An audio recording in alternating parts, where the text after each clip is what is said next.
प्यारे नाजरीन, अस्सलामु अलैकुम वरहमतुल्लाहि वबरकातुहू। हमें उम्मीद है कि आप लोग खैर वाफ़ियत से होंगे।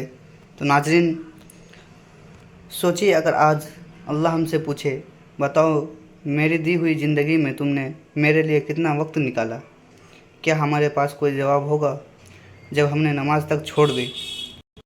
नमाज इस्लाम का दूसरा सबसे बड़ा स्तंभ है। जैसे इमारत के खंभे गिर जाए तो पूरी इमारत गिर जाती है, वैसे ही नमाज के बगैर दीनी ज़िंदगी गुजर जाती है। नबी करीम सल्लल्लाहु अलैहि वसल्लम ने फरमाया, नमाज मोमिन की मेराज है।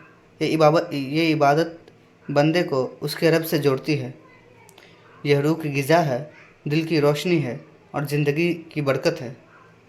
लेकिन जब कोई नमाज नहीं पढ़ता तो वो अल्लाह की सीधी हुक्म अदूली करता है। कुरान कहता है, बेशक नमाज मोमिनों पर वक्त मुकर्रर पर फ़र्ज़ की गई है। जब किसी पर कोई चीज़ फ़र्ज हो जाए तो उसका छोड़ना बहुत बड़ा गुनाह बन जाता है। नबी करीम सल्लल्लाहु अलैहि वसल्लम ने एक मर्तबा अपने सहाबियों से पूछा, अगर तुम्हारे दरवाज़े पर कोई नहर हो और तुम उसमें दिन में 5 बार गुस्ल करो, क्या तुम्हारे बदन पर कोई मैल रहेगा। सहाबा ने कहा, नहीं या रसूलुल्लाह। तो आपने फरमाया, बस यही मिसाल है 5 वक्त की नमाज की, ये गुनाहों को धो देती है। फिर सोचिए, जो शख्स जानबूझकर नमाज छोड़ता है वो कैसे अल्लाह से नज़दीक हो सकता। हदीसों में आता है कि क़यामत के दिन सबसे पहला सवाल नमाज के बारे में होगा। अगर नमाज का हिसाब ठीक निकला तो बाकी सारे अमल भी ठीक माने जाएंगे, लेकिन अगर नमाज ख़राब हुई तो बाकी सारे अमाल ख़राब माने जाएंगे। ऐसे शख्स का क्या होगा जिसने ज़िंदगी भर नमाज को नज़रअंदाज किया। हज़रत उमर रज़ियल्लाहु अन्हु ने फरमाया था कि जिसने नमाज को छोड़ दिया उसका इस्लाम से कोई ताल्लुक़ नहीं रहा।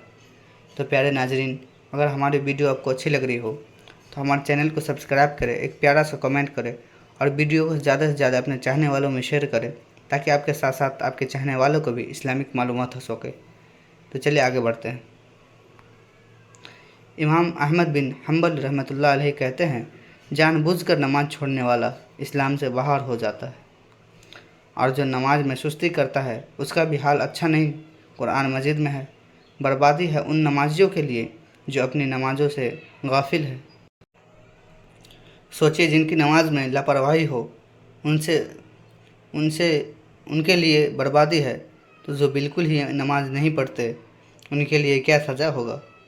हदीस में आता है कि एक शख्स की कब्र में इतनी तंगी की गई कि उनकी फसलियाँ आपस में गट गई, वजह उसने नमाज में सुस्ती की थी। दूसरी जगह आता है कि जहन्नम में एक तबका ऐसा होगा जहाँ नमाज ना पढ़ने वालों को रखा जाएगा। जब उनसे पूछा जाएगा कि तुम जहन्नम में क्यों आए, तो वो कहेंगे, हम नमाज नहीं पढ़ते थे। क्या हम में से कोई ऐसा अंजाम चाहता है। अब आइए नजात की तरफ लौटे। अगर किसी से नमाज छूट गई है तो मायूस ना हो। अल्लाह बहुत रहम वाला है। जो सच्चे दिल से तौबा करता है, अल्लाह उसके गुनाहों को ऐसा माफ़ करता है मानो कभी किया ही नहीं हो। आज से ही इरादा करें कि हम 5 वक्त की नमाज अदा करेंगे। घर पर हो या दुकान पर, सफ़र में हो या दफ्तर में, नमाज को ना छोड़ें। अल्लाह के रसूल सल्लल्लाहु अलैहि वसल्लम और सहाबा की ज़िंदगी में नमाज की कितनी अहमियत थी कि वह मौत के वक्त भी नमाज की हिदायत करते रहे। नमाज को बोझ मत समझिए, इसे अल्लाह की नेमत समझिए। ये एक ऐसा तोहफ़ा है जो हमें रोज़ 5 बार अल्लाह से मिलने का मौका देता है। जो अल्लाह के लिए झुकता है, अल्लाह उसे दुनिया में भी उठाता है और आखिरत में भी। आइए सब मिलकर आज एक नेक इरादा करें, ए अल्लाह हमें नमाज के पाबंद बना दे, हमें सुस्ती और गफलत से बचा ले, हमारे बच्चों को भी नमाजी बना दे और हमारी कब्रों को रोशनी और सुकून वाली बना दे। आमीन या रब्बल आलमीन। तो नाज़रीन, अगर हमारी वीडियो आपको अच्छी लगी तो हमारे चैनल को सब्सक्राइब करें। तो मिलते हैं कल अगली वीडियो के साथ। तब तक के लिए अस्सलामु अलैकुम वरहमतुल्लाहि वबरकातुहू। खुदा हाफिज़।